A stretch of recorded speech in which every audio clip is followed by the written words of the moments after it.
Mesdames,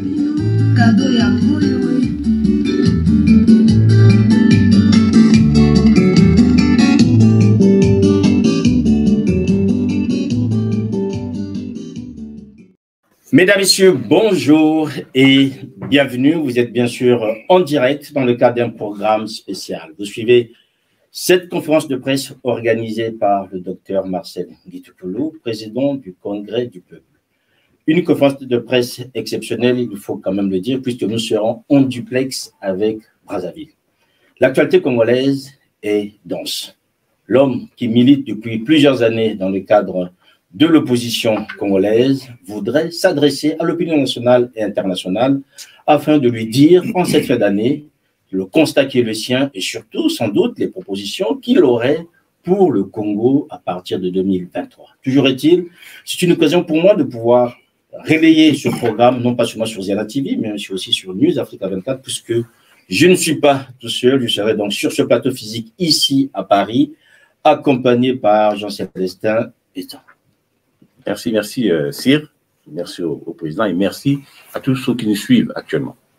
Voilà, merci à vous aussi donc, mesdames, messieurs. Vous savez que nous serons donc en direct de Brazza. Je pense qu'au niveau de la régie, on peut déjà voir comment Brazza est positionné en ce moment puisqu'ils vont nous recevoir à Brazza. Tout à l'heure, nous aurons donc Patrick Sébastien, qui est le patron du journal La Griffe, qui lui, tout à l'heure, va présenter les confrères qui sont autour de lui dans le cadre de ce programme spécial. Donc, mesdames, messieurs, on va rentrer dans le vif du sujet. D'abord, j'aimerais saluer le docteur Marcel Nguitopoulou. Bonjour. Bonjour. Merci une fois de plus, docteur, d'avoir pris le temps de vous adresser à l'opinion nationale et internationale. Alors déjà, on va peut-être commencer par les amabilités. Comment allez-vous?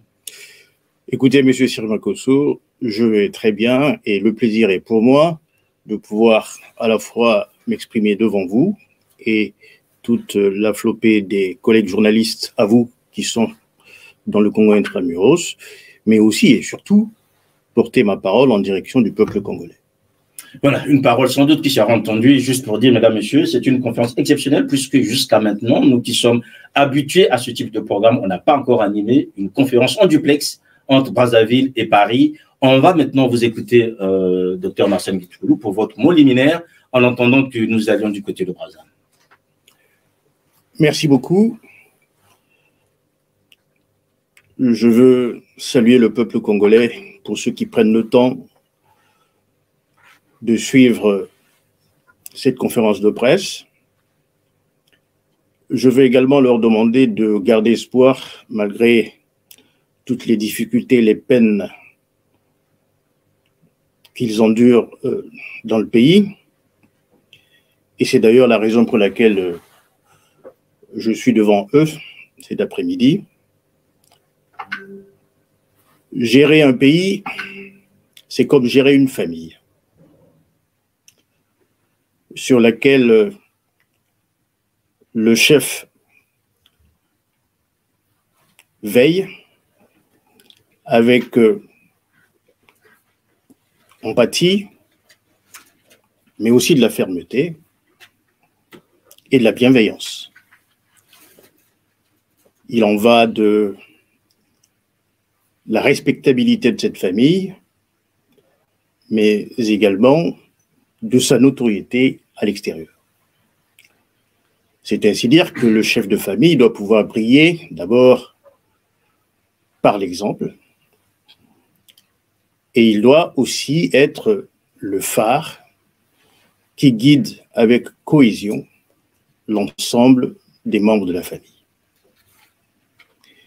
Eh bien, voyez-vous, le Congo est une grande famille. Et malheureusement, une famille, comme on les appelle, en crise d'autorité. Cette crise d'autorité que nous traînons depuis plusieurs années a fini subrepticement par créer un État anarchique. On peut aller à l'extrême, clanique, qui est comparable à une sorte d'hydre à plusieurs têtes, dont le corollaire est justement la survenue d'une mosaïque de crises, une mosaïque de crises dans laquelle le Congo a du mal à s'en sortir. Vous allez certainement me demander quel type de crise. Cette crise multiforme est essentiellement liée à la politique. À l'indépendance, nous avions opté pour un multipartisme et puis secondairement, au gré de l'évolution de l'ère révolutionnaire, nous avons reculé au monopartisme jusqu'à la conférence nationale souveraine des années 90 pour repartir dans un monopartisme et puis finalement habiller ce multipartisme d'une peau d'agneau, mais en vérité nous sommes retombés dans un régime à parti unique. Et cette crise politique se matérialise de deux façons. La première façon, c'est tout est à moi parce que je suis majoritaire dans le pays et rien pour les autres. Et cela se voit dans la manière dont les échéances électorales qui rythment la vie démocratique d'un État se font.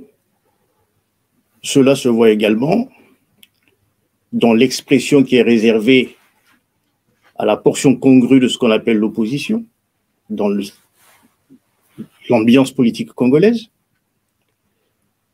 Et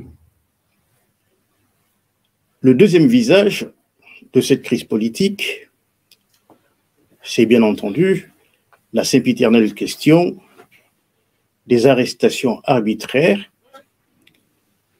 et des emprisonnements d'hommes politiques, aujourd'hui, dont le plus célèbre est le général Jean-Marie Michel Moukoko, pour lequel j'ai beaucoup d'admiration et de respect, et pour qui je demande, mais franchement et très honnêtement, l'élargissement, parce que rien ne justifie que ce monsieur puisse passer 5 ans en prison, et pour quelle raison? D'autant que les faits qui peuvent lui être reprochés, on peut également les reprocher à d'autres. Nous connaissons tous l'histoire de notre pays, on ne va pas y revenir. Et cette crise politique nécessite que les rapports de force dans le pays puissent changer, puisque l'obtention d'un dialogue politique dans le pays est quelque chose d'impossible. Eh bien, la seule chose, c'est que les forces vives du pays, qui militent pour un changement, pour une alternative, puissent enfin faire preuve non seulement de réalisme, mais aussi d'activisme pour qu'ensemble, nous puissions construire l'alternative de demain.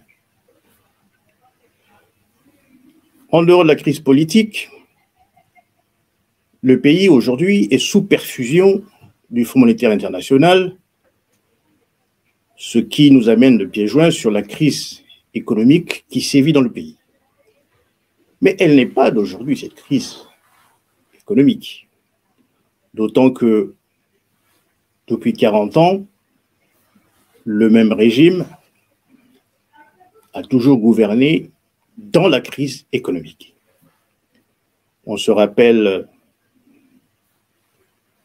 des années 90, où le pays a déjà été sous perfusion du Fonds monétaire international, avec tout un corollaire de mesures corrosives du PAS qui ont fini par émietter le pouvoir d'achat des Congolais. On se rappellera également que dans les années 2010, nous avons pu obtenir de la communauté financière internationale la possibilité de retrouver un levier économique avec l'initiative PPTE.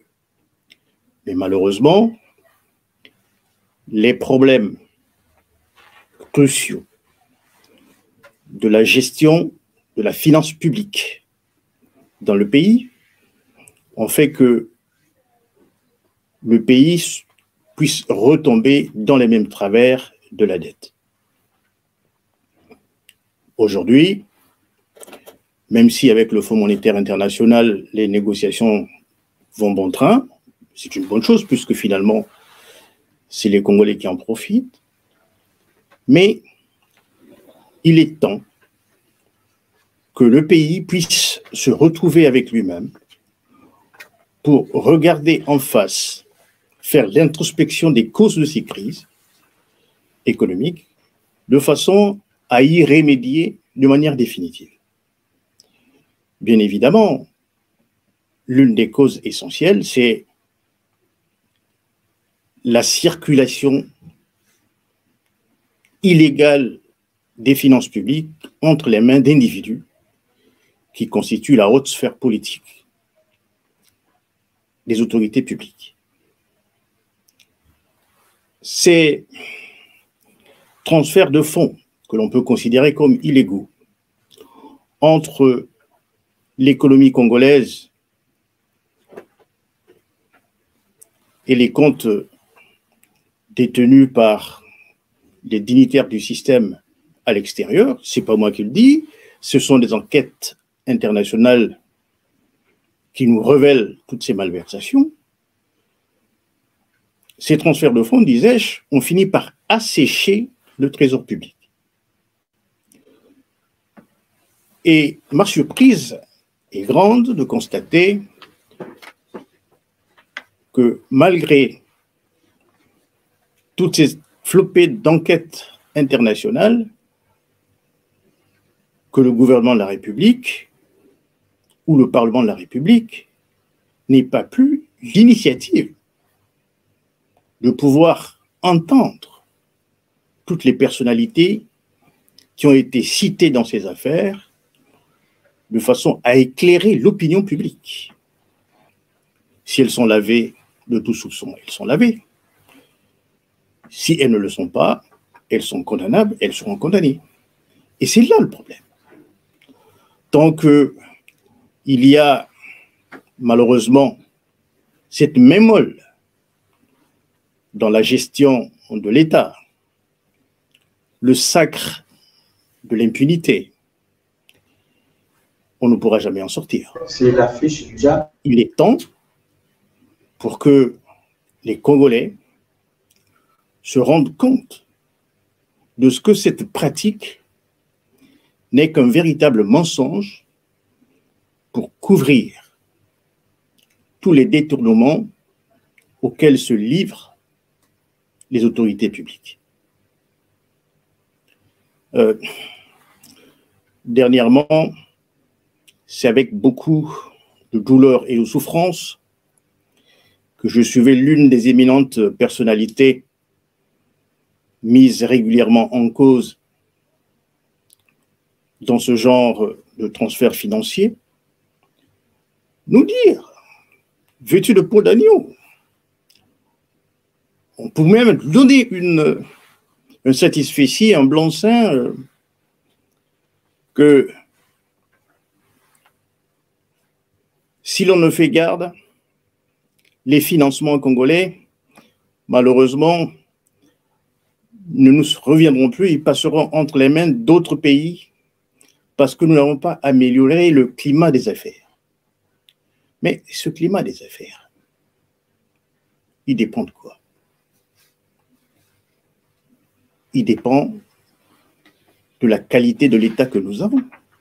Si nous sommes un État de droit, évidemment, les investisseurs n'auront pas peur de venir parce que leurs investissements seront garantis.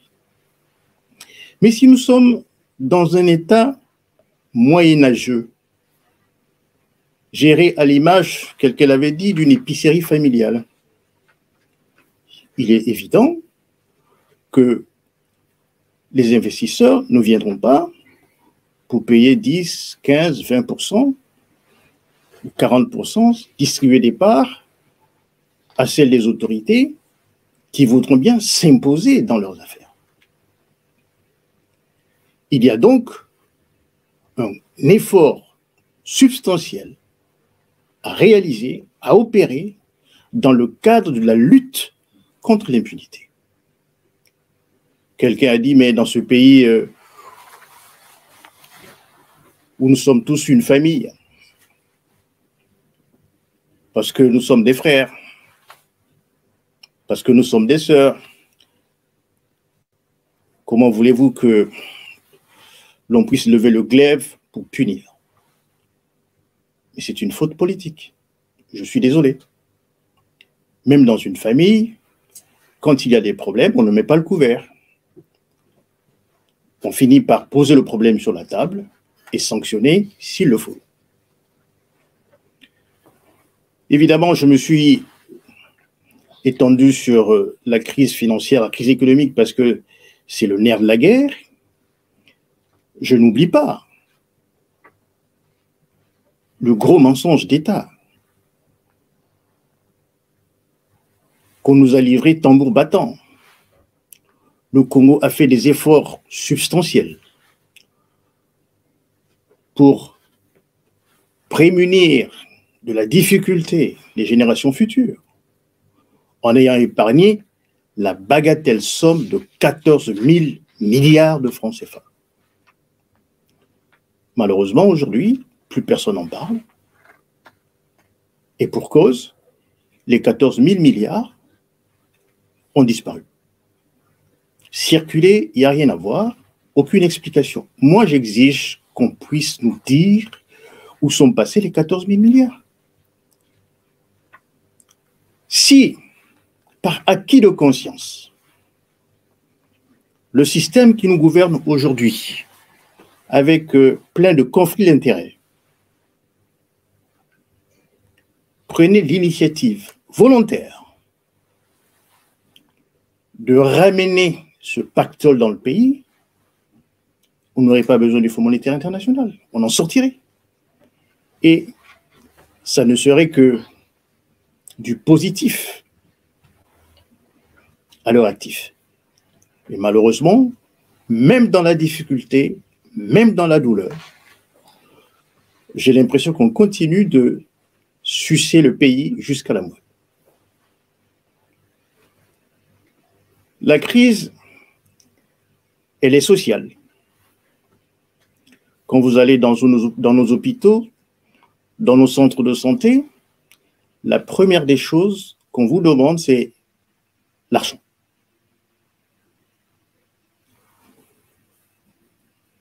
J'en parle avec larmoiement,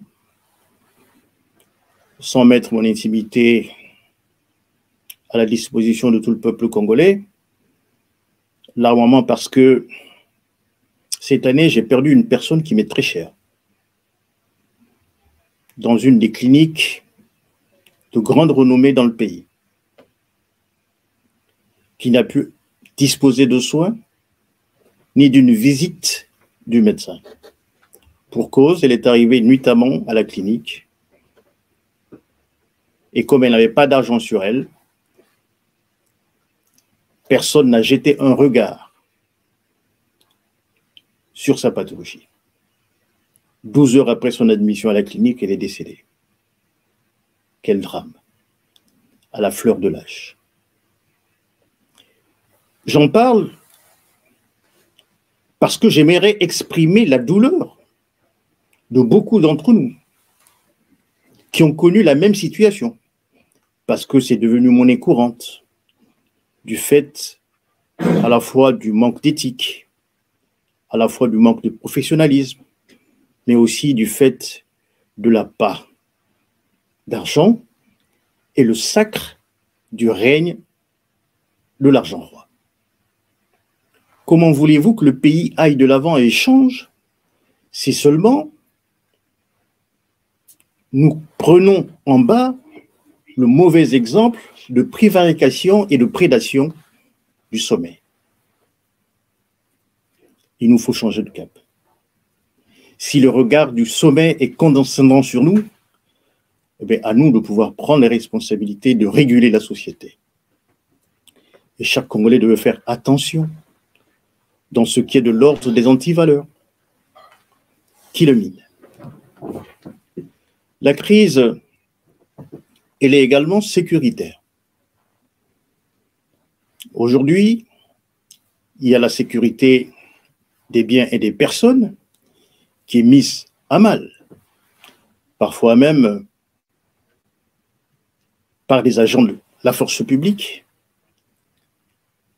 qui sont chargés de l'ordre dans la société, qui s'érigent eux-mêmes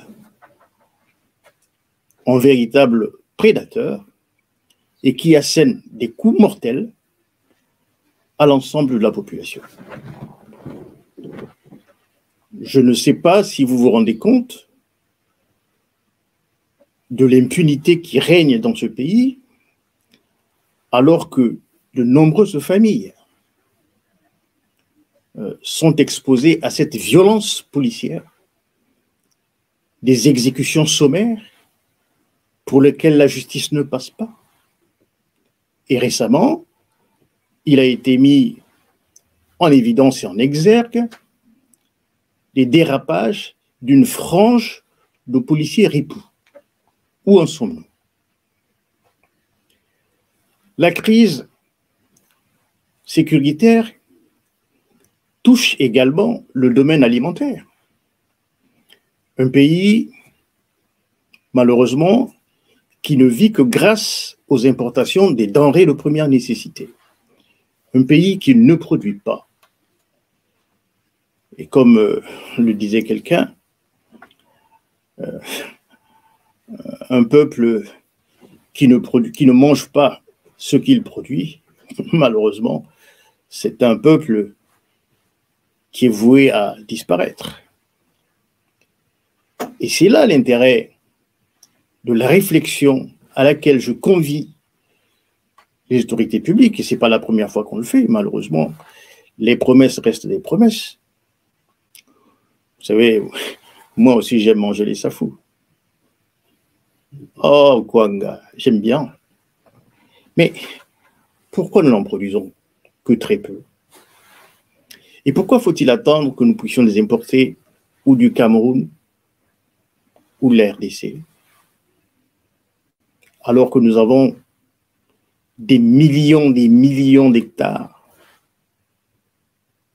de terres arables dont à peine 10% sont exploités?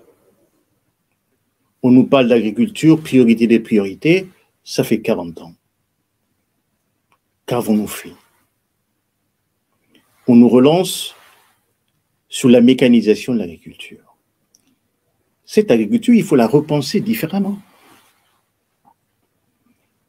Il faut tenir compte des conditions actuelles de la mondialisation, de l'évolution du monde, pour rendre une autonomie alimentaire à nos populations. Est-ce que nous avons besoin d'intrants? Si nous avons besoin d'intrants, ce n'est pas ce qui manque. Dans la région de Makola, nous avons la potasse qui peut nous permettre de disposer d'engrais. Et pourquoi on ne se lance pas dans une opération de grand charme dans cette direction? C'est une question de choix. Bien évidemment, les choix les plus aisés, ce sont les choix qui rapportent de la finance dissimulée pour les comptes planqués à l'extérieur. Mais j'aimerais qu'on revienne sur le fondamental, que l'on pense d'abord peuple, que l'on pense d'abord pays, et que l'on se dise, ce pays, nous n'avons pas le droit de le laisser détruit entre les mains des générations qui viendront après nous. La crise, elle est également dans la gouvernance, parce que cette gouvernance doit tenir compte de l'état réel du pays, le choix des investissements, qui ne doivent pas être des investissements simplement de prestige, ou des investissements à fonds perdus, parce que se résumant en éléphant blanc, mais ils doivent être des investissements productifs. Productifs parce que nous avons besoin de pouvoir changer notre modèle économique, qui est aujourd'hui essentiellement basé sur le système hollandais. Sans rien produire, nous comptons sur l'exploitation pétrolière, et malheureusement celle-ci étant assujettie aux fluctuations du marché international sur ce produit d'exportation, et nous en subissons les contre-coups. Donc, il faut changer de modèle. Il faut diversifier notre économie. Nous avons du bois à foison, bien évidemment, il faut industrialiser. On ne va pas le vendre brut, il faut le transformer. Aujourd'hui, le papier est assez recherché dans le monde et nous pouvons faire de la pâte à papier avec notre bois dans le pays. Aujourd'hui, les Congolais attendent que la crise financière, qui est le corollaire des événements politiques qui ont cours dans le monde aujourd'hui, notamment la guerre russo-ukrainienne, mais également corollaire et conséquence de ce qu'a été la pandémie, les Congolais attendent que l'inflation après laquelle le pays court puisse être jugulée. Et pour la juguler, il faut qu'il y ait des mesures qui soient prises. Nous arrivons en fin d'année, les familles sont démunies, les retraités ne sont pas régulièrement payés, les salaires connaissent des problèmes, les étudiants sont laissés sur le carreau. Comment faire? Est-ce que le gouvernement aura le courage de prendre une décision exceptionnelle, au moins pour cette année, comme on le fait sous d'autres cieux, de donner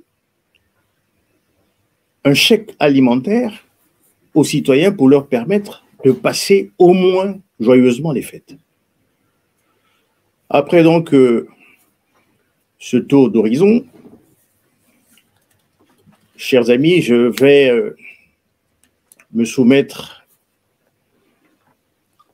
à votre flot de questions pour pouvoir éclairer davantage l'ensemble des compatriotes, à la fois congolais, africains, et bien sûr certains amis d'autres contrées du monde qui nous suivent en direct. Je vous remercie. Voilà, merci docteur Martial Ngitoukulu. On a bien compris que vous êtes prêt puisque vous parlez de feu, mais le feu va venir de Brazzaville puisque nous allons maintenant à Brazza, déjà voir les confrères qui sont installés et donc saluer déjà Sébastien Patrick qui est donc le patron du journal La Griffe à Brazza. Bonjour Sébastien.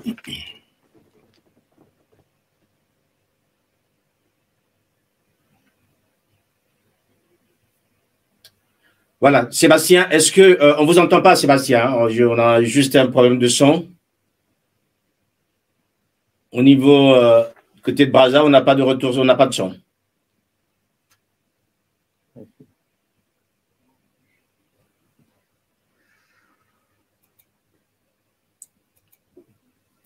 Brazza, on n'a pas de son. Et restez connectés, mesdames, messieurs, restez connectés. Nous allons donc, en attendant qu'on récupère le son de Brazza, ben, Jean-Célestin va rentrer dans la danse. Oui, alors le président a énuméré un certain nombre de thématiques, en fait, durant son propos liminaire. Il a parlé de l'état de droit, il a parlé des libertés publiques, il a parlé de la sécurité, de la bonne gouvernance, il a parlé de la vie économique, sociale, culturelle, il a parlé du partenariat public-privé et il a donné aussi son sentiment sur l'état global, en fait, l'état général du pays, ce pays qu'il chérit tant et dont il voudrait que chacun, chacune puisse en fait ressentir les bienfaits de ce que le pays a de plus cher. Avant peut-être d'aller à Brazza, moi, je voudrais juste demander au président de tout ce qu'il a dit, on a l'impression que bon, la dimension internationale a été un peu laissée de côté, mais c'est pour qu'on y revienne de plein pied tout à l'heure. Restons sur l'état de droit et les libertés publiques. Vous avez parlé de la situation de M. Mokoko, vous avez parlé de la situation d'un certain nombre de personnalités qui sont détenues. Et donc, vous demandez à corps et à cri, vraiment qu'on puisse du moins élargir, sinon la libérer.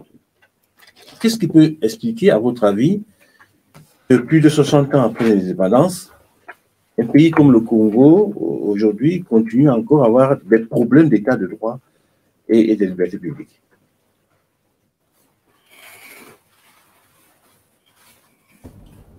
Je disais tout à l'heure que la gestion d'un pays, c'est comme la gestion d'une famille. Et dans une famille, les problèmes ne manquent pas.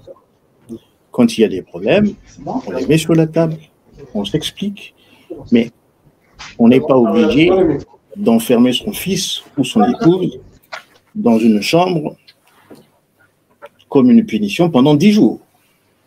En politique, c'est pareil.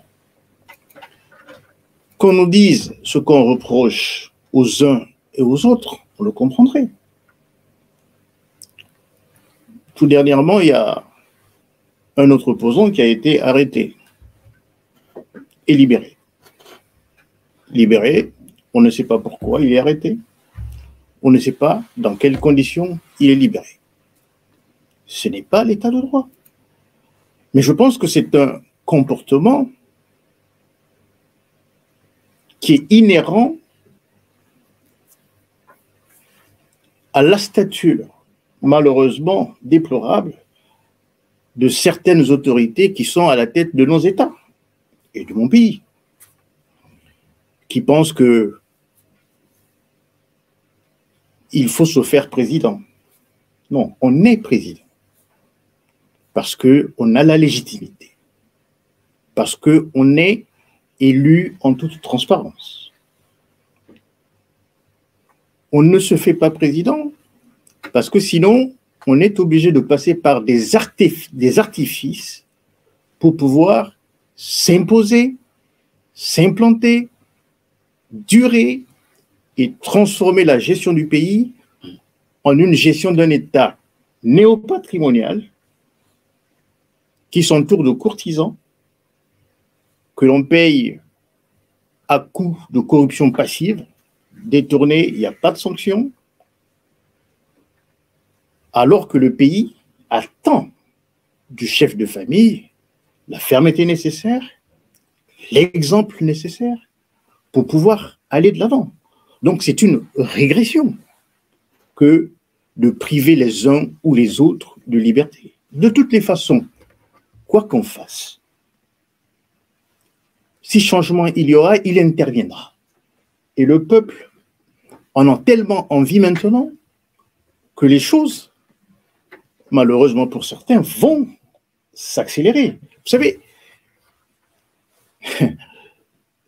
il me vient à l'exemple pour expliquer le comportement de nos gouvernants, l'exemple du président Mujica de l'Uruguay. C'est un bonhomme, un bon vieillard, mais encore dynamique, qui a gouverné l'Uruguay en restant dans sa simplicité. Il vivait chez lui, sans bien sûr demander à l'État uruguayen de louer sa maison. Ça, en Afrique, on le sait, comment ça se passe. Il prenait son café avec son épouse sans avoir besoin de personne de maison. Il vivait en immersion avec le peuple uruguayen en allant faire le salongo, le retroussant les manches avec ses concitoyens. C'est un exemple louable et c'est ce que j'attends de mon pays. On ne peut pas être en immersion avec son peuple et rouler encadré de bétaires, un devant, un derrière, deux sur le côté. Nous avons connu Marien Ngouabi qui faisait son footing matinalement et ça nous faisait plaisir. J'étais tout jeune étudiant à l'époque, même pas jeune élève, et j'étais content et fier de voir mon président arpenter les mêmes ruelles que moi, venir au lycée, nous faire des cours de physique et se rendre compte de la réalité de l'éducation qui était donnée à la classe administrative de demain, à la classe politique de demain qui était en formation. Voyez-vous? Donc, il faut qu'on revoie un peu notre rapport à la politique. Il ne doit pas être un rapport pathologique. Il doit être un rapport de compromis et non de compromission. Voilà. Alors, on va aller maintenant du côté de Brazza. Maintenant, Sébastien Patrick, est-ce que vous nous entendez? Oui, nous vous entendons, oui. Voilà, merci Sébastien Patrick. Alors, merci d'être là. J'aimerais juste que vous présentiez les confrères qui sont avec vous avant qu'ils n'interviennent, s'il vous plaît.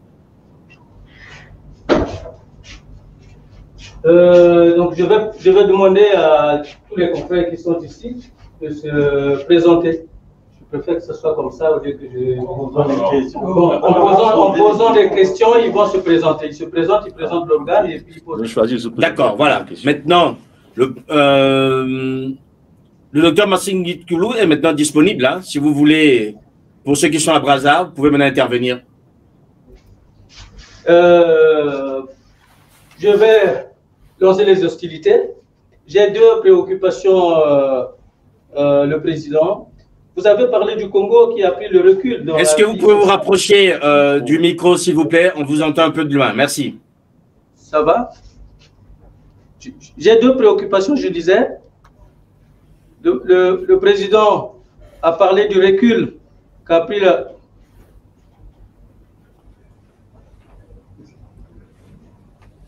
Vous m'entendez pas là?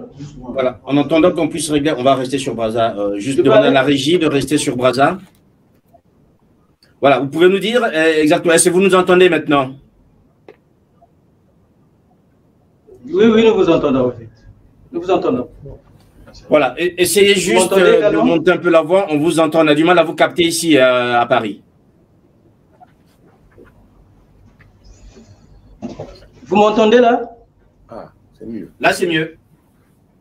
C'est mieux. J'ai deux préoccupations, je disais. Président, vous avez parlé du Congo qui a pris du recul dans sa vie sociale, à qui incombe la responsabilité. La deuxième préoccupation, Monsieur le Président, votre parti date de longtemps. Ben, nous ne voyons pas de candidat du Congrès du peuple aux différentes élections organisées dans ce pays. Merci. C'est le journal La Griffe, Sébastien Patrick Débat. Monsieur Débat, je vous remercie de votre question, enfin de vos deux questions, de votre intervention. La première, je ne suis pas de ceux qui vont user de la langue de bois. Oui, sur le plan social, les choses ne vont pas. Première responsabilité, elle est étatique. Parce qu'il y a dissolution de l'autorité de l'État.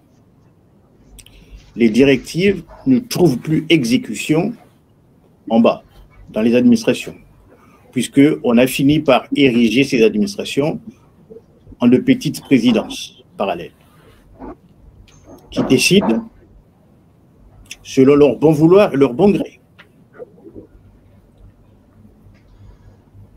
Malheureusement, et je ne peux pas le cacher, il faut que je le dise aussi au peuple congolais, que le deuxième responsable, c'est nous-mêmes. Lorsque nous brillons par des antivaleurs, comme la corruption. J'ai mon fils qui va passer le bac, je vais aller corrompre le proviseur.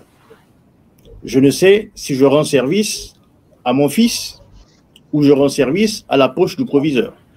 Mais en tout cas, certainement pas au pays parce qu'on va former un cadre au rabais. Lorsque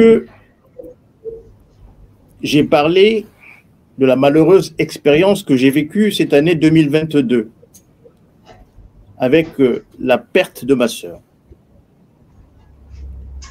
mais vous touchez du doigt le fond de l'immoralité. Je ne suis pas né pendant la colonisation, je ne suis pas non plus en train d'appeler à la recolonisation, mais en tout cas, ce que je constate, c'est que malgré tout ce que le colon nous a fait endurer, il nous a laissé une éducation en bonne forme, il nous a laissé un système sanitaire en excellente forme, il nous a laissé des infrastructures en excellente forme, il nous a laissé un trésor public avec une très bonne compétence, une bonne réputation, puisque quand les présidents de l'époque voyageaient, ce n'était pas la circulation des billets dans les malles, c'était un jeu d'écriture. Et ils ramenaient au trésor public ce qui constituait un excédent dans les fonds qui leur étaient alloués. Nous avons tout cassé parce que nous n'avons pas tout suggéré. Et parce que malheureusement, ce pays, je ne sais si nous l'aimons, ou plutôt, nous sommes accros à tout ce qui nous a servi sur un plateau, en argent ou en or. La notoriété, la toute-puissance. Probablement que c'est ceci qui nous rend malades et qui fait que nous ayons dérapé et dérivé. Mais il est temps que les Congolais réalisent un véritable aggiornamento dans le cadre de ce qu'on considère comme anti-valeurs, qu'ils fassent leur révolution mentale pour permettre au pays de faire un pas vers le changement. Il y avait un deuxième volet de cette question, Dr Ngetoukulu, donc qui consistait à savoir pourquoi vous ne participez pas à la vie politique locale, c'est-à-dire aux élections, qu'elles soient législatives ou municipales, peut-être présidentielles. La réponse, elle est toute simple. Hein. Pour nous, tout ça, c'est du passé. Nous avons un regard plutôt dirigé vers l'avant. Pourquoi c'est du passé? Quand on voit l'organisation non transparente de ces élections, et les élections dans lesquelles les élus sont connus d'avance,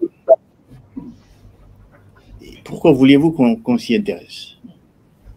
Nous, ce que nous recherchons, c'est mobiliser la population, conscientiser les citoyens, les remettre au travail pour enfin basculer le rapport de force entre les prédateurs et les citoyens qui sont malheureusement piétinés, pour que enfin un véritable changement, une ère de bonne espérance puisse voir le jour dans notre pays. Et donc, ce que je suis en train de dire aujourd'hui, c'est quasi un engagement que nous prenons pour dire, oui, nous allons lutter la main dans la main avec tous ceux qui le veulent et tous ceux qui le voudront et tous ceux qui pensent que ce pays doit changer pour enfin arrimer le Congo sous le concert des nations en développement, sous le concert des nations en voie de démocratisation, sous les concerts des nations qui ont un état de droit. Nous restons toujours à Brazzaville. Sébastien Patrick, la balle est de votre côté.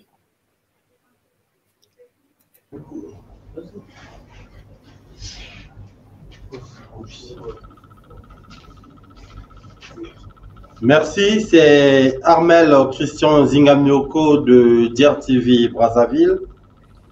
Vous avez dépeint le tableau actuel du pays. On sait que, en écoutant, tout est pratiquement au rouge. Vous avez dit que vous voulez lutter avec ceux qui veulent lutter pour inverser la tendance pour que le pays revienne à la normale. Alors, de manière concrète, quelles sont les actions que vous comptez mener dans cette lutte? Est-ce que ça sera juste une simple lutte par peut-être des mots, ou bien vous avez peut-être un programme bien structuré pour essayer de redresser où ça ne va pas? Merci. Merci beaucoup, notre ami de DRTV. Vous savez, dans ce jeu politique, nous ne nous situons pas dans l'échiquier de l'extrémisme. Nous sommes dans la construction. Et cette construction, justement, nous amène à organiser des séances comme celles que nous tenons aujourd'hui pour dire notre pensée, notre vision sur la situation du pays, mais également conscientiser encore davantage le peuple parce que c'est de lui que sortira le changement. Et nous ne nous privons pas d'apporter des propositions que nous mettons sur la table, qu'évidemment les autorités publiques peuvent exploiter. C'est déjà pour nous une contribution efficace. Mais nous voulons aller au-delà de ça. On ne s'arrêtera pas simplement à la seule rhétorique. Et je vous prends un témoin, dans les jours qui viennent, vous constaterez que notre présence sera beaucoup plus régulière et que d'ailleurs, ce n'est pas un scoop, hein, nous sommes en train de préparer notre arrivée à Brazzaville.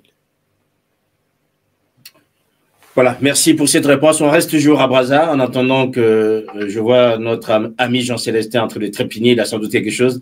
On va repartir du côté de Brazza. Sébastien, un autre confrère ou une consoeur qui veut interpeller le docteur Nguetukulu.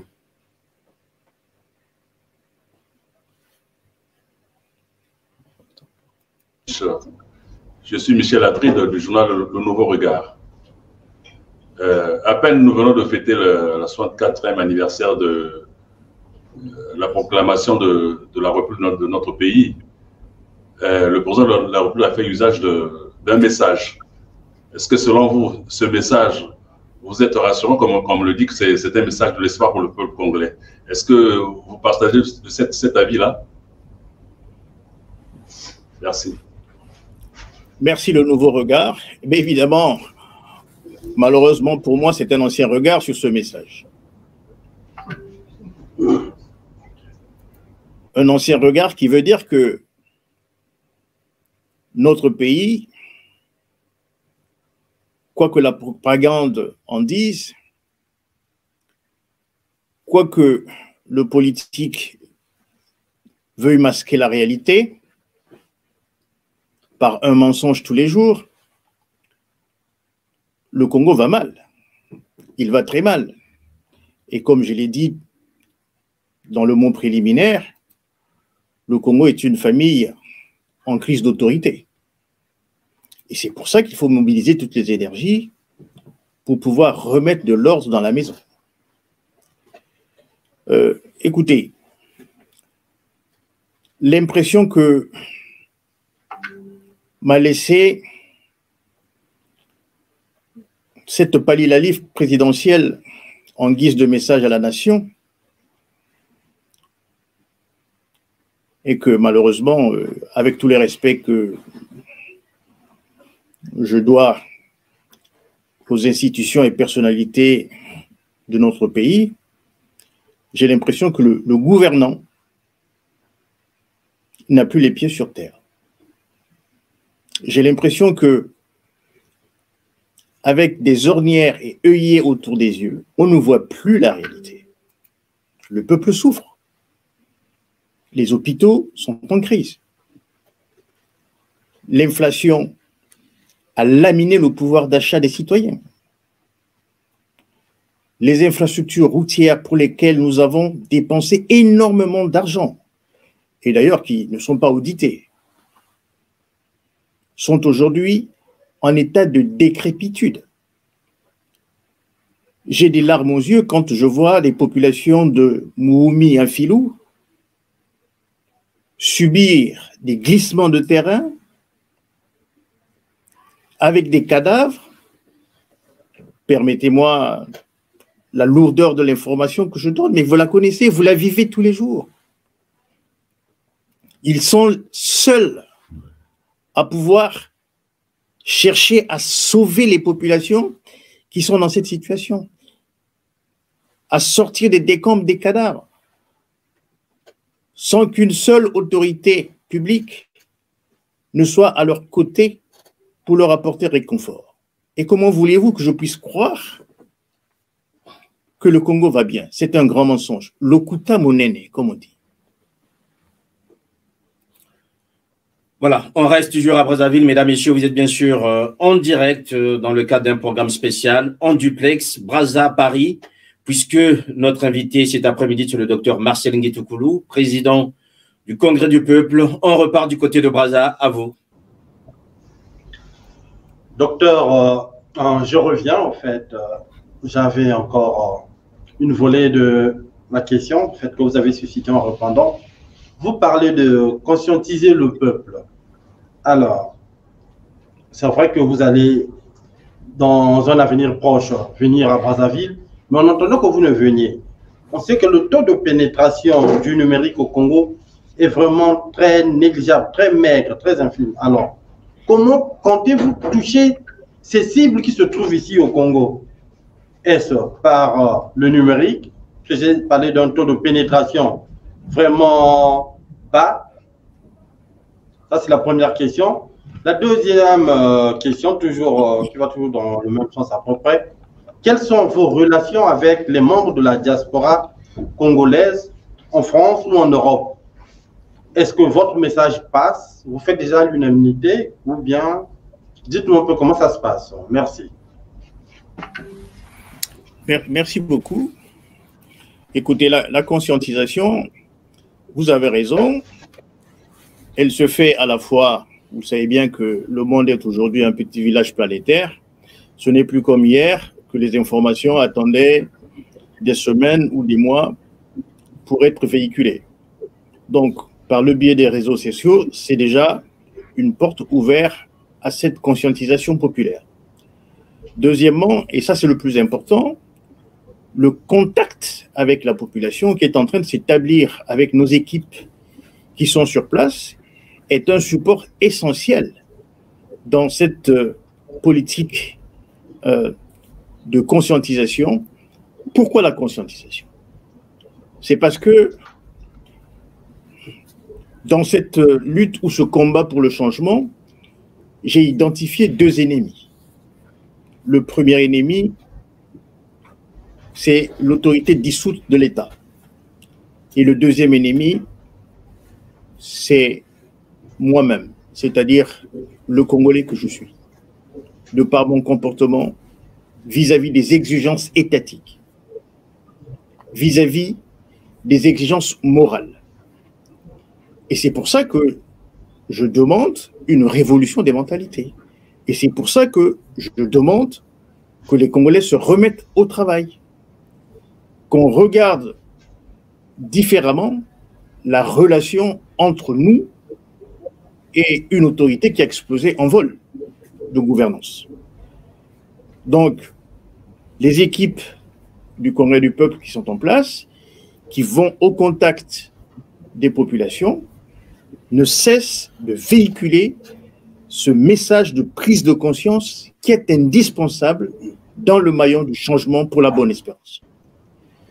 Et par rapport à la question en rapport avec la diaspora, vous savez, la diaspora, c'est également, comme je le disais tout à l'heure, un problème de famille. Hein. On n'habite pas tous Paris, il y en a qui sont à Bordeaux, il y en a qui sont aux États-Unis, il y en a qui sont à Londres. Dans la famille, chacun a ses points de vue. Mais au moins, nous gardons un élément essentiel qui fait le ciment, c'est la respectabilité. En tout cas, tous ceux qui sont dans ce schéma de la respectabilité, dans le schéma de dessiner un destin commun qui est partagé, et non de dessiner un destin individuel et égoïste, tout ce monde-là, bien entendu, a mon soutien et aura toujours un regard de bienveillance par rapport à l'ensemble des préoccupations qui sont les leurs vis-à-vis du Congo. C'est ainsi dire qu'il peut y avoir des problèmes dans une famille, mais dans une famille, les problèmes se règlent, on les met sur la table. Mais en vérité, je n'ai pas de problème particulier, à moins que certains en aient envers moi. Voilà, on va juste reprendre la parole ici à Paris, à moins qu'il y ait un autre confrère de notre média sur place à Brazza qui voudrait intervenir. Sébastien, est-ce qu'il y a un confrère de notre média en attendant qu'on reprenne la parole ici à Paris?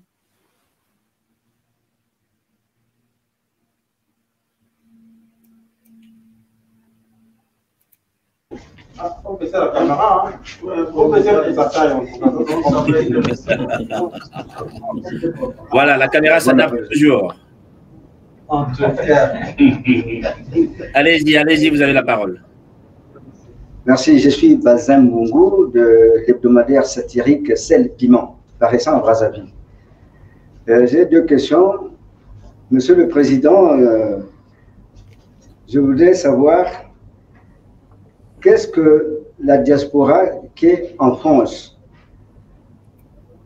entend mener comme action auprès du président de la République Emmanuel Macron, le président de la République française Emmanuel Macron. Parce que jusque-là, nous faisons une conférence de presse en duplex, oui, mais nous aimerions aussi savoir si vous traduisez la réalité du Congo-Brazzaville auprès du président Emmanuel Macron, qui est censé être le président de la mère patrie qui nous a colonisés. Et aujourd'hui, nous sommes un pays indépendant, mais nous dépendons énormément de la France. Mais est-ce qu'au plan politique, vous avez déjà mené une action en direction du président Macron pour parler de la réalité du Congo? Première question. La deuxième question, c'est au sujet de votre critique du message du président de la République qu'il a prononcé le 28 novembre. Il a parlé des relations ou de l'accord entre le Congo et le Fonds monétaire international. Ce n'est pas pour la première fois que le Congo a signé avec le FMI. Ça remonte, si mes souvenirs sont bons, au plan quinquennal. Quel regard jetez-vous sur ces accords entre le Congo et le FMI? Merci. Merci beaucoup. Vous avez mis du sel et du piment, c'est très bien. Je ne sais si on pourra ingurgiter, mais enfin, ça va faire un peu mal à l'estomac, c'est pas grave.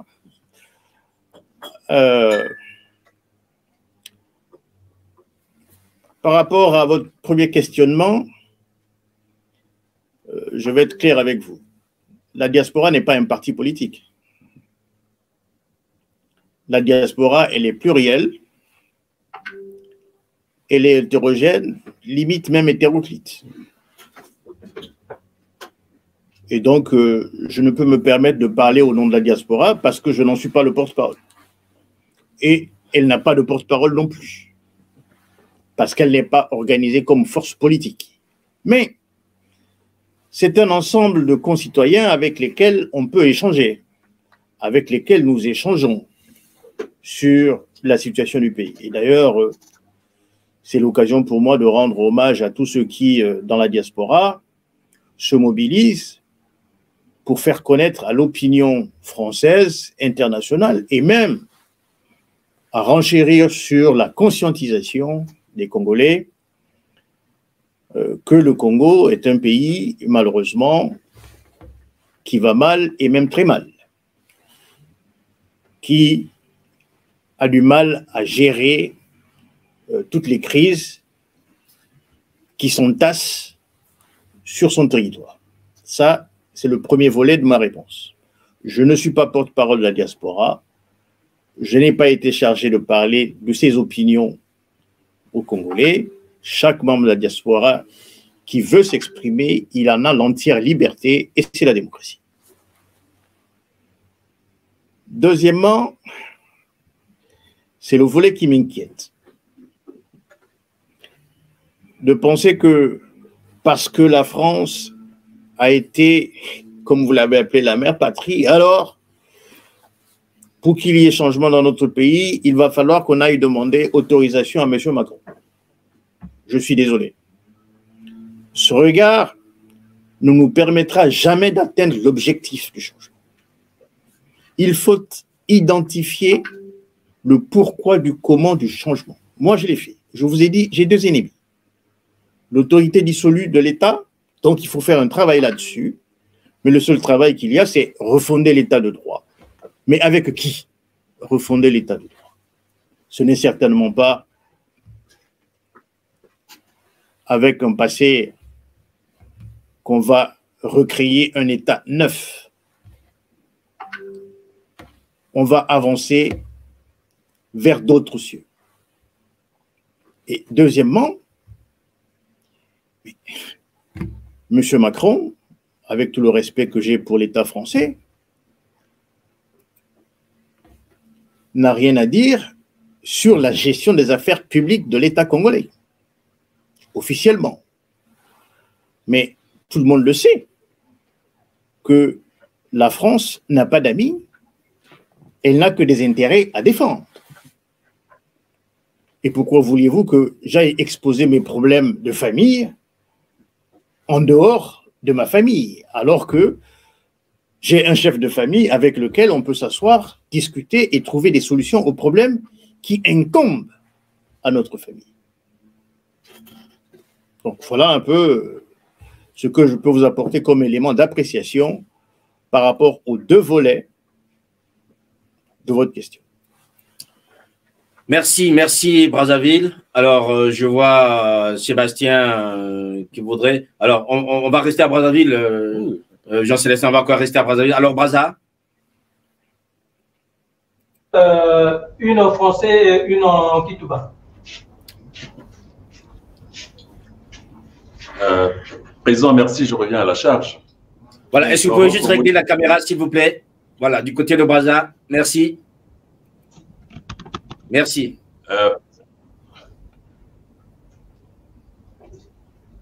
Président, merci, je reviens à vous. Dans votre mot liminaire, vous avez parlé de crise sécuritaire. Apparemment, vous voulez faire allusion récemment à l'arrestation de Destin Gabet. Et à ce sujet, qu'est-ce que vous répondez? Et la deuxième, vous qui êtes là en France, je ne sais pas quel rapport vous avez entre les Clément Mirassa et les Mathias Nzon, qui sont également du côté de l'opposition. Merci. Oui, je voulais faire allusion justement à l'arrestation de M. Gabet, mais pas que. Il y a une jeune fille, je ne me rappelle plus comment elle s'appelait. Madame Moulunda. Madame Moulunda, qui avait été emprisonnée pendant 2 ou 3 ans. Chancel Moulunda. Cette jeune dame, Chancel Moulunda, emprisonnée 2 ans, pour des raisons connues de personne, est libérée sans procès. Comment vous expliquez ça? Si ce n'est de l'excès de zèle et de l'autoritarisme. Et ça ne rassérène pas les relations ou les liens entre l'autorité politique et la population. Ça détériore la qualité de ces relations. Ça détruit la confiance que l'on pouvait faire à l'autorité politique. Et c'est pour ça que je disais, avec ces comportements, on ne peut pas croire qu'on soit en immersion avec son peuple. Écoutez, alors on va renverser la table. Je vous propose une idée simple et vous allez voir que le public congolais adorerait, surtout pour ceux qui sont à la télé.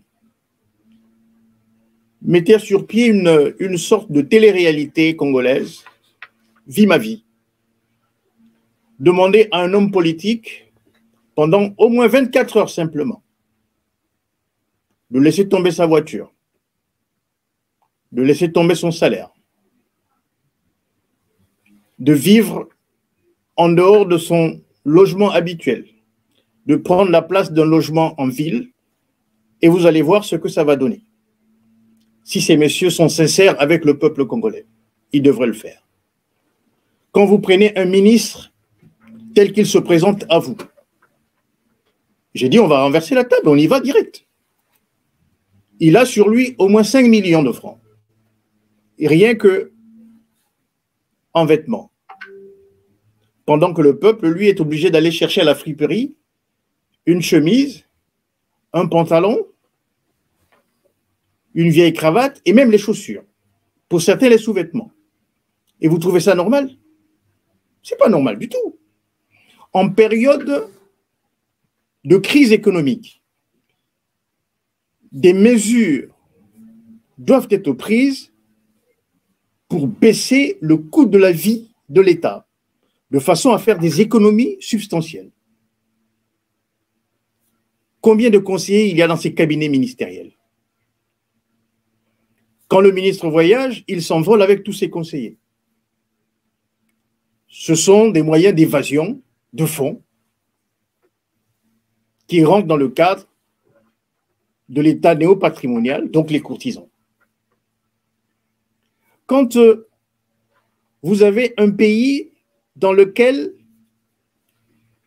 le ministre touche autant de sommes de CFA que vous connaissez, et que d'autre part, les citoyens souffrent, que la crise économique sévit, que le Fonds monétaire international nous appelle à réduire nos dépenses. Et vous pensez qu'il ne viendrait pas à l'idée, à nos gouvernants, de faire un sacrifice en se délestant d'un pourcentage de leur salaire pour réalimenter les caisses publiques, y compris les députés, les maires, etc. Le jeune capitaine du Burkina Faso vient de le faire. Et pourquoi nous, on ne montrerait pas l'exemple?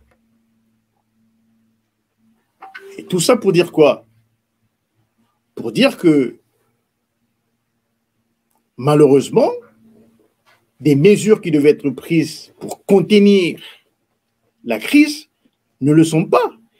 Et que, malgré la perfusion du Fonds monétaire international, je parie que dans quelques années, nous retomberons dans les mêmes travers parce que nous n'avons pas diversifié notre économie, parce que nous n'avons pas pris le soin de revoir notre système de circulation financière au niveau du trésor public. Il y a toujours trop d'argent liquide qui circule. Moi, ce que j'aimerais, et c'est une proposition encore, puisque je n'en suis pas restrictif, c'est que, en se regardant en face, politique et politique, qu'on mette fin à tous ces salaires fonctionnels, ce que j'appelle moi la démonétisation de la vie publique, de la vie politique, qu'on demande à ceux qui occupent des postes de responsabilité d'être rémunérés sur la base de leur carrière, de leur profession. Pourquoi voulez-vous que les députés dans un pays comme le nôtre puissent avoir autant de salaires? Pour quel travail? Quelles sont les lois qui ont été votées par ces derniers? Quelles sont les dispositions législatives aujourd'hui qui sont dénommées loi Intel, loi Tartampion? Il faut aller les chercher. Mais pendant ce temps, ils ont de l'argent à flot. Ils ont même oublié qu'ils sont là pour édicter les lois, pour suivre les lois, pour censurer le gouvernant. Mais on les voit tous en train d'ériger des passerelles ou des ponts, mais ce n'est pas le travail d'un député. On va aussi aborder un deuxième volet dans la question, c'est d'abord vos relations avec les partis politiques qui sont sur place au Congo. On a cité deux personnalités, Mathias Nzon et Clément Mirassa, il y en a bien sûr d'autres aujourd'hui. Quelles sont les relations du Congrès du peuple avec l'opposition locale? Les relations avec mes frères congolais qui sont dans l'opposition, pas que, sont au beau fixe. Vous savez, en politique, on n'est pas ennemis, on est adversaires. Et dans l'opposition, nous ne sommes pas adversaires, nous sommes complémentaires. Et tenez, je pense que je ne trahirai pas la pensée de personne, puisque si je dis que nos relations sont au beau fixe, vous allez me dire oui, c'est de la formule. Mais en vérité,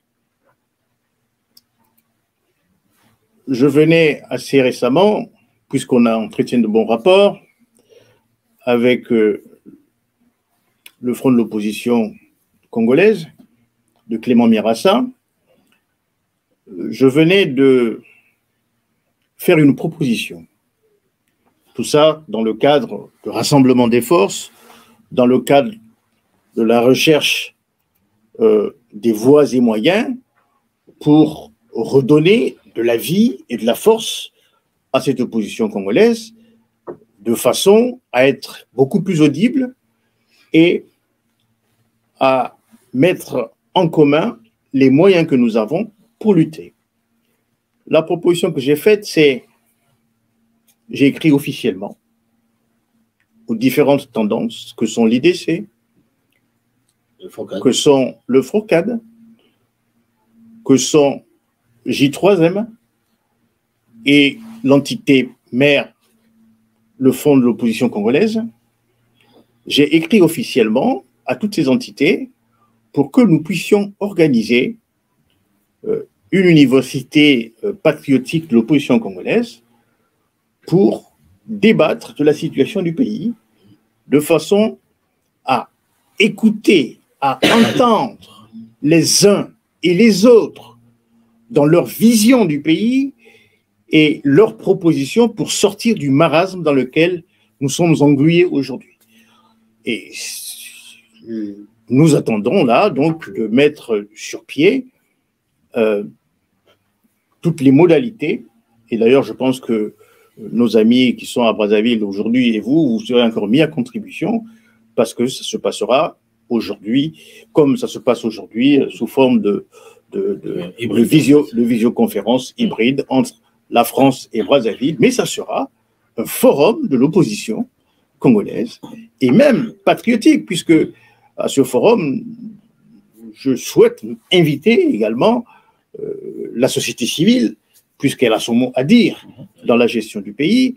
J'aimerais associer également les confessions religieuses, en tout cas toutes les forces patriotiques du pays qui ont quelque chose, tant soit peu, à mettre sur la table pour construire une véritable alternative dans le pays, parce qu'elle urge.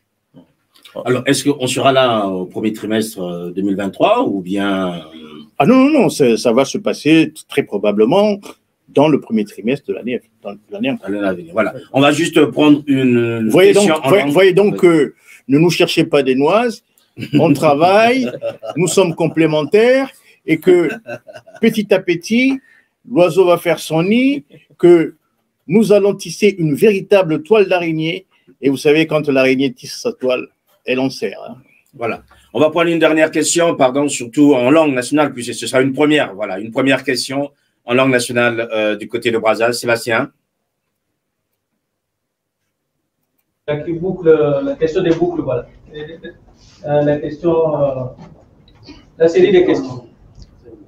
Ok, maintenant mingi président, mukanisati ngeke na kuwa beto mbote bayina ya mputo bame kuzonza au beto bivutuka na bwala atako ngeke kuna na mputo mikasibetu na Brazzaville wa mndinga beto betike salilaka na kati ya diskuri nge president ngemezonza mambo mingi mekutadila luzingu ya bana ya inchi ya Kongo na kati kuna ngemetubila mingi mambo mekutadila kudia ya bana ya inchi agriculture kutala pe mambo ya mavimpi kanave la santé kena kutambula be mutindu ngekele president ya palati ya nene na inchi ya beto Kongo na ba mambo nyoso to ina ba Kongole kena kubwabana na yao iki ngezo la sala pe contribution yange kele iki ina question ya ntete question ya zoli na kilumbu ya 28 novembre président de la république yande salaka discours na ntwala ya bana ya inchi na discours ina na mambo nyoso yande mezabisa nge waka yao mbote de banzange kele iki matondo mingi mukele Armel Mambo journaliste à Radio Liberté matondo mingi pangia munu ya Radio Liberté mumeku sepela na bamituna yange samuti ngeme kupesa munu depuis tama occasion ya kuzonza na ndinga ya bwala na bapangi ya munu na Congo na question yange ya tete kiufu yange ya tete na mampu ya mavimpi to na mampu ya batukolo muzola tuba piliai Bole ya beto kele na bafumu. Bole ya beto me kupesaka yao na maboko ya bantu ina betu me kuzona na bauti bubu ya ibet mbaka kifumu kanzi beno kukipe beto. Me ba me kuzimba na beto. Ya bao kisalu kudia. Quand on serre la ceinture par ici, donc la population, et de l'autre côté, les autorités s'engraissent.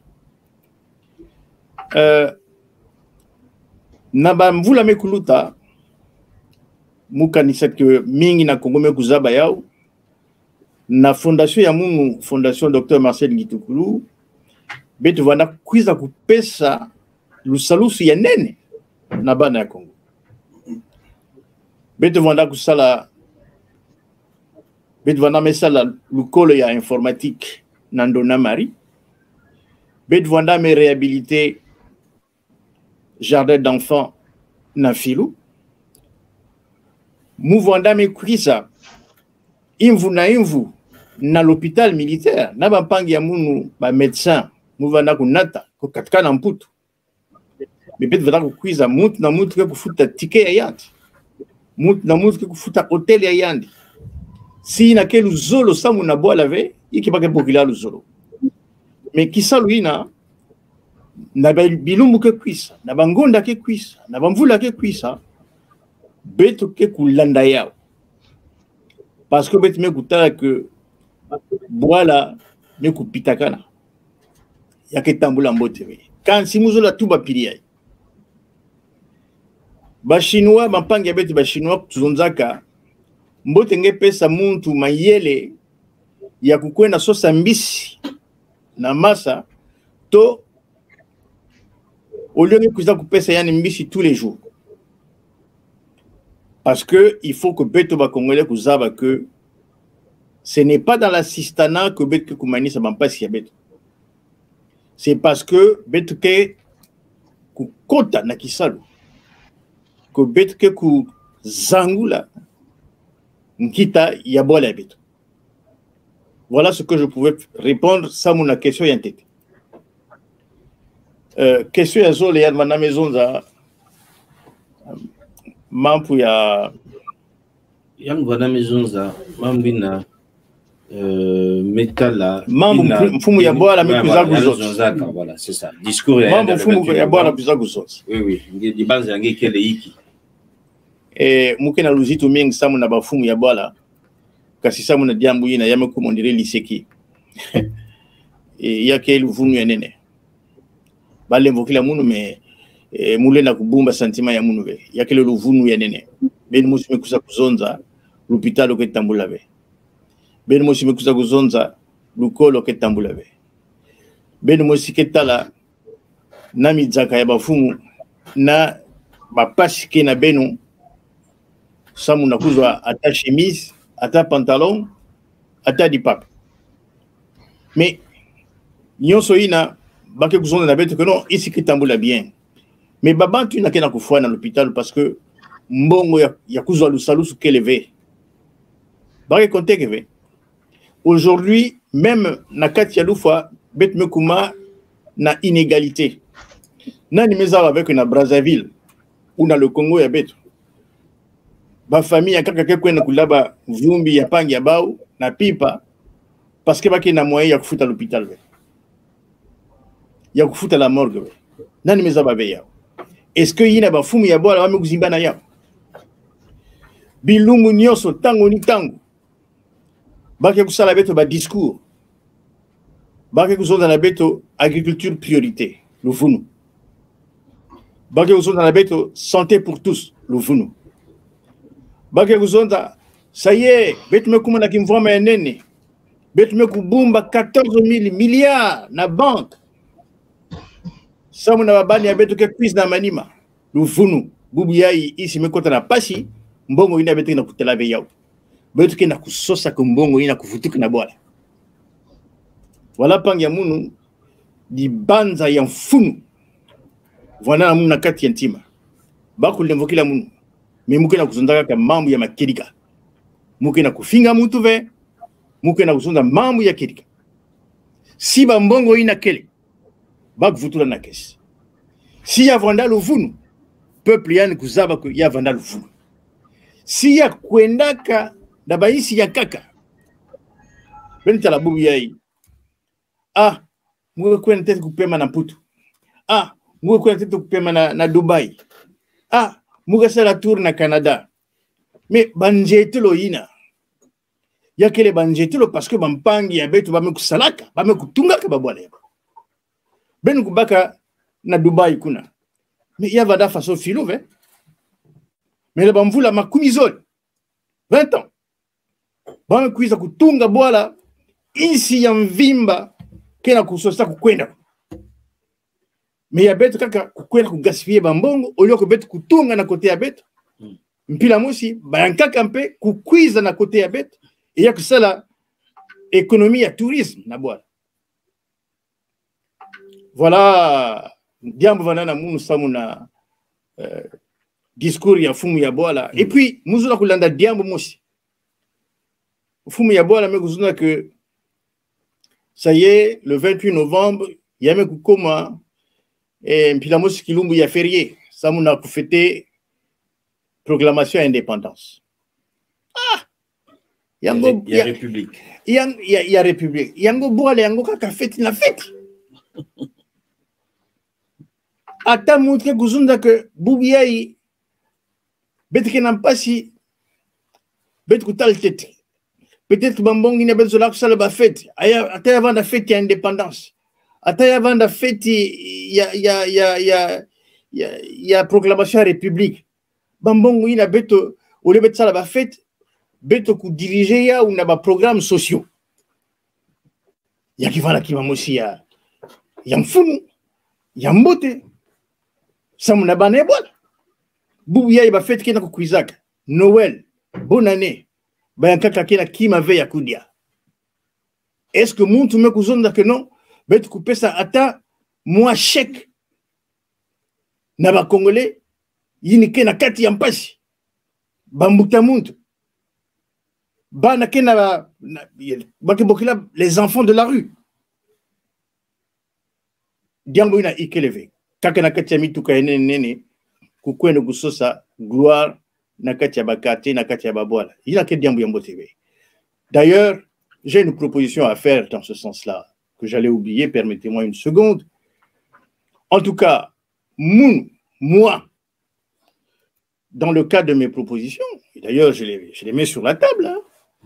Congo, docteur. Mukena proposition moi aussi ya kuzonza que Boubiaï betke kutekisa pétrole, betke kutekisa ka diamant, betke kutekisa ka baiti. Muzola que mbasi na kati ya mbongo kikotaka parce que betme kutekisa diamant, betme kutekisa pétrole, parce que betme kutekisa iti baiti. Bet kukatula moi pourcentage yina samu na kupesa ntangu ni ntangu invuke kumanisa bame kusala ba konti ya leta bet kukatula moi ndambu ya pourcentage na bénéfice bet me kusala samu na kupesa na bayina ke na kati ya mpasi. Voilà la proposition que nous met sur la table. La redistribution des bénéfices sur les industries extractives. Je ne sais. Mais l'Isungi, c'est une fondation, ce n'est pas l'État. Je parle de l'État congolais qui doit pouvoir redistribuer sa richesse. C'est une façon de le dire. Puisque sur le plan de la redistribution en termes d'infrastructures ou d'œuvres sociales, on n'y arrive pas, on ne le fait pas. Pourquoi? Mais je serais très content de recevoir un chèque d'Y% et fier de savoir que Y% proviennent des industries extractives de mon pays. Donc on a pensé à moi. Et donc, je soutiens le pays, je soutiens le gouvernement. Mais tant qu'il n'y a pas ça, quand le peuple serre la ceinture, les gouvernants s'engraissent. Et d'ailleurs, il faut voir un peu la morphologie de certains. Alors, on va repartir à Brazza. Jean-Célestin, je sais qu'on n'a pas encore abordé le volet international. Les couleurs passent. C'est très, très vite. Oui. Avant juste, je vois Sébastien qui est déjà là. Sébastien, est-ce une autre question en langue nationale? Est-ce que cette fois-ci, Tokodjama Motuna la Lingala, Sébastien? Non, je pense que c'était la dernière question qui nous bat. C'était la dernière question, effectivement, qui boucle la série de questions à Bras. Très bien. Alors, donc, on va juste reprendre la main du côté de Paris. Restez toujours là, puisque on vous donnera aussi pour le mot de la fin. Docteur, on parlera un peu en lingala. Je lui poserai une question en lingala, même si mon lingala un peu n'est plus très académique, mais on va se débrouiller. Alors, Jean-Célestin, il est important aujourd'hui d'aborder ce volet international parce que vouloir penser le Congo, le docteur l'a dit tout à l'heure, le Congo n'est plus, le monde est un petit village aujourd'hui et on ne peut pas penser le Congo sans voir aussi autour du Congo la situation et ce qui s'y passe en ce moment. Effectivement, Sir, mais avant d'arriver à ce volet international, je voudrais juste poser une première question sur ce que le président a dit pratiquement tout au long de son intervention, y compris en répondant aux questions d'ailleurs, ce décalage qui semble poindre et qui est une réalité entre les gouvernants et les gouvernés.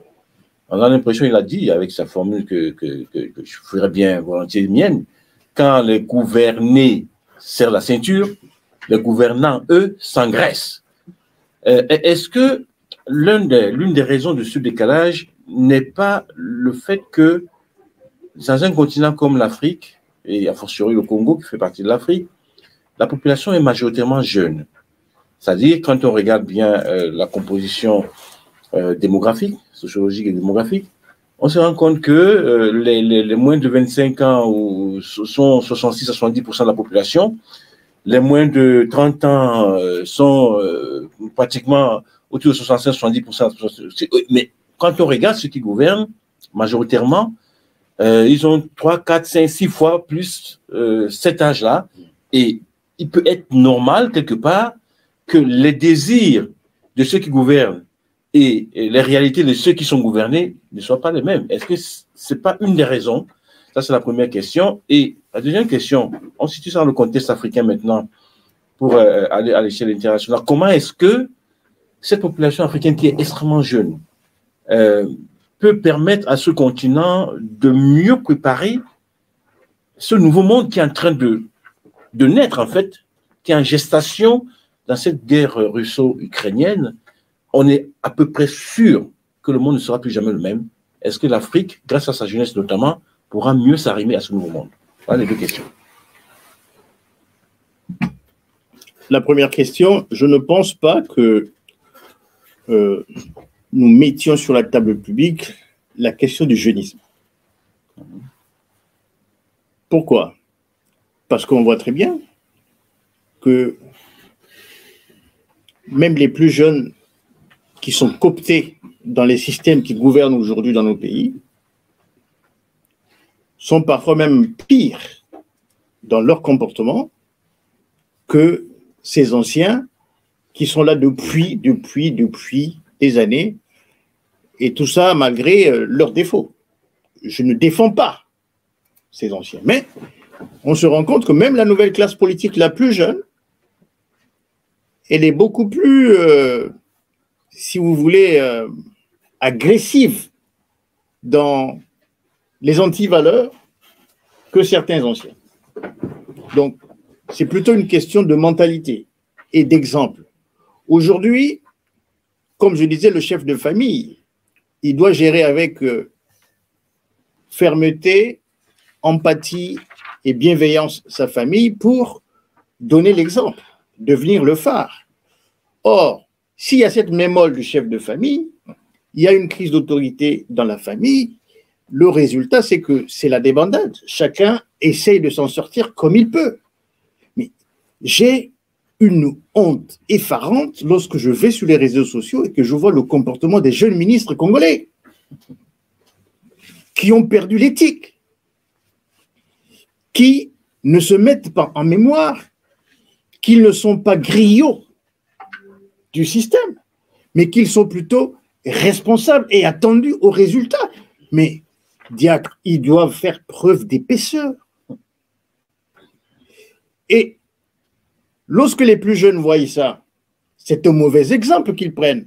Ils pensent que, à la place du travail, la meilleure façon de se bâtir une vie, c'est d'aller en politique. Et d'ailleurs, on l'a vu, l'engouement des jeunes pendant l'élection législative qui s'est déroulée il y a quelques mois à Brazzaville. Mais cet engouement des jeunes, mais c'est aussi un engouement qui est parfois poussé par les parents qui essayent de coopter leur progéniture en transformant le pays et l'État en une sorte de clan familial qu'ils doivent gouverner ad vitam aeternam. Mais cela doit s'arrêter, ça suffit. Mais franchement, ça suffit. Et je ne sais s'ils rendent service à leur progéniture en procédant de la sorte. Pourquoi? Parce que les choses ne sont pas éternelles. Et si ces jeunes n'ont pas eu une culture de l'entreprise, n'ont pas eu une culture du travail, que deviendront-ils? Le deuxième volet, en rapport avec les changements que nous connaissons aujourd'hui dans le monde, ce n'est pas que le monde ne sera plus le même, il n'est déjà plus le même. Ceux qui ont connu la guerre froide, ils savent très bien que nous sommes retombés dans les travers de cette coexistence politique de l'époque. Et même, en poussant le regard beaucoup plus loin, on risque d'aller plus loin que ce qu'a été la guerre froide. Parce qu'il y a plusieurs enjeux qui, pour la plupart, sont des enjeux financiers. La mondialisation, elle est agressive. C'est à l'Afrique de trouver sa place. Nous avons la question alimentaire. On nous a dit l'Afrique va mourir de faim parce qu'il manque du blé. Ça me surprend. Nous avons plein de céréales dans nos pays, le mil, le sorgho, le riz, le maïs, et nous sommes incapables d'en faire des farines pour nourrir nos populations et nos bêtes. Ça, c'est de l'irresponsabilité structurelle entretenue par ceux qui nous gouvernent aujourd'hui. Il faut changer de paradigme. Il faut se dire, c'est le moment de montrer que l'Afrique ne peut pas rester l'éternel continent assisté, que l'Afrique peut également devenir ce continent-là avec lequel la mondialisation doit compter, le monde doit compter, parce qu'elle peut produire, parce qu'elle peut s'industrialiser, parce qu'elle peut transformer sur place et participer de manière quasi équitable au commerce international. Alors, Dr. Gitukolo, on vous a entendu parler de beaucoup de choses. Moi, je vais peut-être me permettre de vous interpeller en lingala, docteur Olobi Makambo Bele. Mais Toyo Kiyote Olobela Basi. Yo Oyokaki Namboka, Avotaki Lamoko Babengaka Loi Moebara. Pour protéger Basi par rapport à ce qu'on appelle les violences conjugales ou familiales. Quel est, pour Nayo, et si Kanini Okotia, moi si, il y a Congo, par rapport na projet Nayo Oyulingi, Congo et Bonga. Basi, Bagosa Likamonini, Bagaka na cuisine, Bagozalaka Robina, Tango Yogoyaka, Papa mo conseiller Babinaka, ou bien Okotia Basi place Nini. Na loi Moebara. Na seki mokepo mutuna wana eza na nzela. Na yebi malamu ke bandeko na ngai ba Congolais kuna likambo ya basi eza likambo nene. Ta mosusu akobeta lokolo na gauche, ta mosusu akobeta lokolo na droite, kasi akozoka na ndako. Na okene na nzela wana te. Nalobaki sika ke soki bapesio mokumba otonga ekolo okokumba mokumba yango ndenge bakumbaka famille. Mais na kati ya famille nani asimbi libota? Papa, d'accord, mais maman ne ye moto asimbi libota. Ukomona mwana akobanga koloba na tata likambo ya siki eza na ye. Kasi po ekoma epa ya tata na ye akoleka sima ya mama na ye akoloba ke mama nga na lingi likambo boye. Okoki koloba na papa. Donc, il faut toyeba que mwasi azali mokonzi monene na kati ya libota. E na kati ya mboka pe na lingi ezala ndenge wana. Nga lelo soki bopesi ngai mokumba ya kutunga mboka oyo na banziki na kati ya gouvernement na ngai lobi basi bakozala ebele. Po na yebi ete mwasi soki opesi ye mission akokumba yango na ndenge elongo bale. Wana likambo ya beso. Donc mwasi akozala na ebonga moko ya makasi. Na tondi yo pe pona motuna wana po ete likambo moko esala nga motema pasi. Namoni pe na yoki na mboka ndenge nini bato bazali na bizaleli ya mabe esongo na basi. Na kopesa ndakisa okende na université, okende na ba lycée, na ba collège. Okomona bato baye bapesi mokumba po balakisa bana na biso mikanda. Po bana na biso ya basi bakoma pe bato. Bango nde bakonyokolo bango.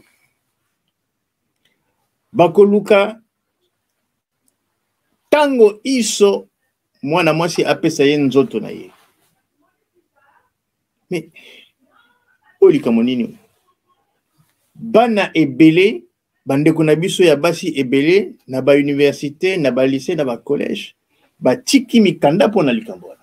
Na lingi pe bakonzi batala likambo malamu bapesa ebonga oyo elongobani na genre féminin.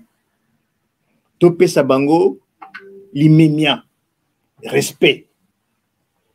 Topesa bango pe batoli tango mosusu. Okomona bakoluka ba fiti bantuntu la mode bambape oyo ezaleli nini oyo ezaleli nini yango wana na lobite ngai nde soki bakongole bapesi ngai mokumba wana mwasi tokotombola ye na ndenge elongo.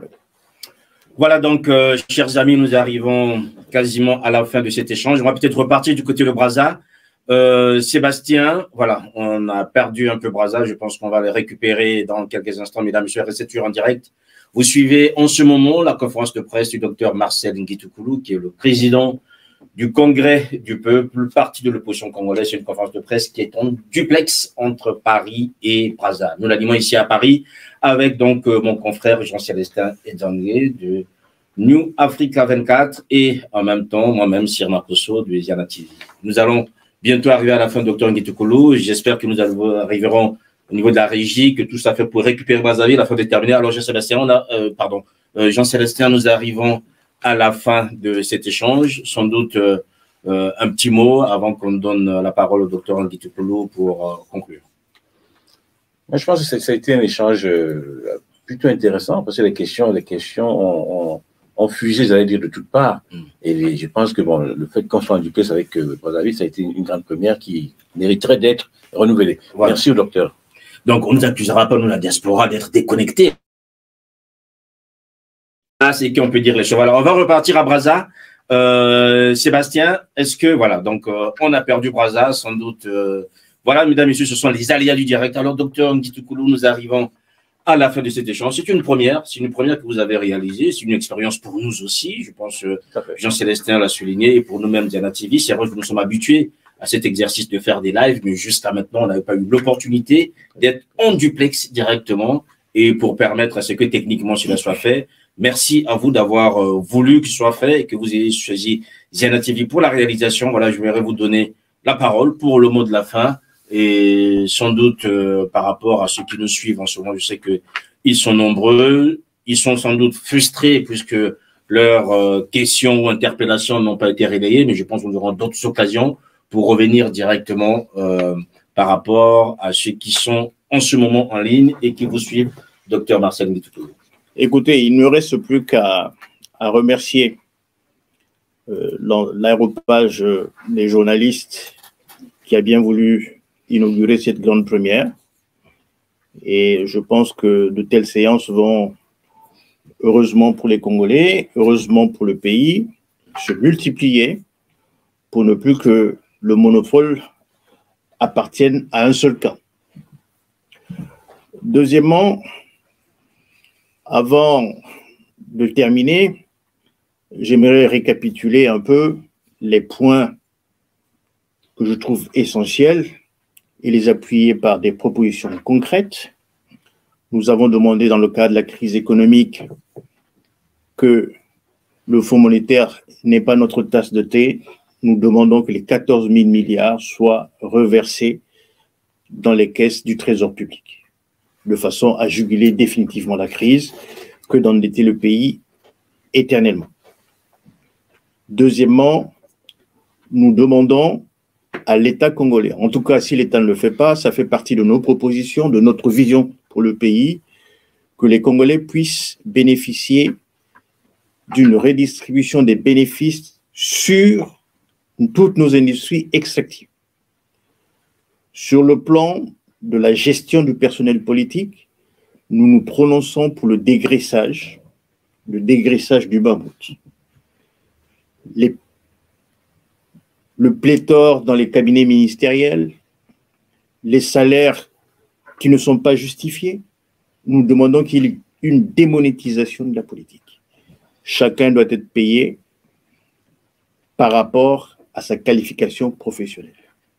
C'est ça qui fait que les jeunes soient attirés par la politique au détriment de la formation professionnelle ou de la formation intellectuelle, parce qu'ils se disent « je vais rapidement gravir les échelons ».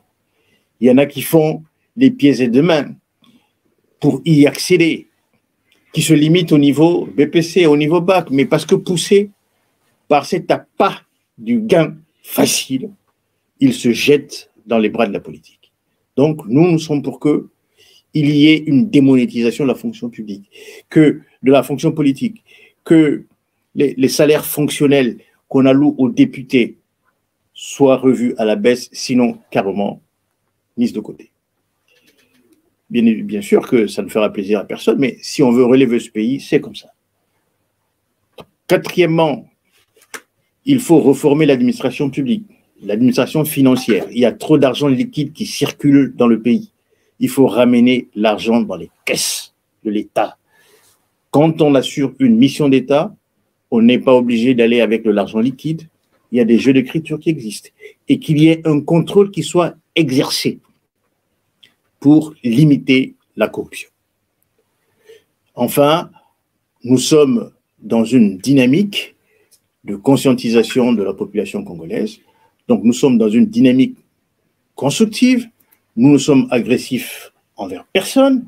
Tout ce que nous voulons, c'est d'établir un flux positif dans le pays pour que, enfin, toutes les souffrances que nous connaissons aujourd'hui, tout ce que le peuple congolais supporte aujourd'hui, ce pour lequel ce peuple est dans la résignation perpétuelle, puisse être solutionné et au plaisir de tout le monde, qui sera partagé dans la construction d'un état de droit, dans la construction d'un vivre ensemble et dans la solidarité pour une émancipation partagée. Merci pour ce mot de la fin, docteur Marcel Ngitoukulu. Merci à l'équipe technique, à la régie assurée par Anthony Mouyongi. J'aimerais remercier l'équipe autour de docteur Marcel Ngitoukulu qui a facilité, je dirais, cet entretien. J'aimerais aussi vous remercier, vous, mesdames et messieurs, qui avez pris le temps de suivre cette première duplex Paris-Brazza. Bien sûr, on a eu quelques difficultés avec Brazzaville, mais enfin, tout a été fait et tout s'est très bien passé. J'aimerais avant tout vous souhaiter, pour ceux qui nous suivent et qui ont eu le temps de suivre ce programme, un très bon week-end là où vous êtes, en vous souhaitant de passer de bonnes fêtes. Nos programmes continuent, nous serons encore là sans doute, le docteur Marcel vous l'a dit, qu'il y aura sans doute de nouvelles expériences à faire et sans doute à refaire. Merci encore à vous, docteur. Je vous remercie. Merci Jean-Célestin. Merci Cyr, merci beaucoup. Voilà, un grand merci à Sébastien qui a géré du côté de Brazza, aux confrères qui y étaient. Merci à vous tous qui avez pris le temps. Portez-vous bien et on se retrouve la prochaine fois, bien sûr. Et entre-temps, passez de bonnes fêtes et toujours soyez sages du côté de Brazza. À très bientôt. Au revoir.